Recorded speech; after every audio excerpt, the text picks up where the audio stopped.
ତେବେ ରାମକୁ ବହୁତ ଥର ନିଜର କରିବା ପାଇଁ ଚେଷ୍ଟା କରିଛନ୍ତି ରୁହି। ତେବେ ଏଥର ରୁହିକୁ ଏମିତି ଜବାବ ଦେଇଛନ୍ତି ରାମ, ରୁହି ଆଉ କେବେହେଲେ ବି ରାମକୁ ମୋଟେ ନିଜର କରିବା ପାଇଁ ମୋଟେ ଚେଷ୍ଟା କରିବେନି।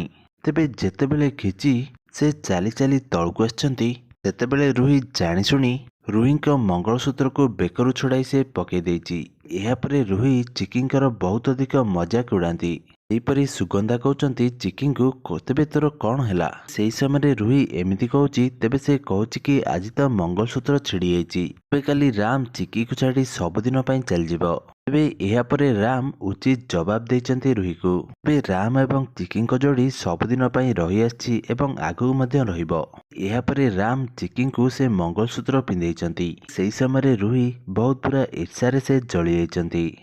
ତାହେଲେ ଫ୍ରେଣ୍ଡସ୍, ଆପଣମାନଙ୍କୁ କ'ଣ ଲାଗୁଛି? ଏବେ କ'ଣ ପୁଣି ଥରେ ରାମକୁ ନିଜର କରିପାରିବେ ରୁହି? ଆମକୁ କମେଣ୍ଟ ମାଧ୍ୟମରେ ନିଶ୍ଚିନ୍ତ ଭାବେ ଜଣାଇ ଦିଅନ୍ତୁ।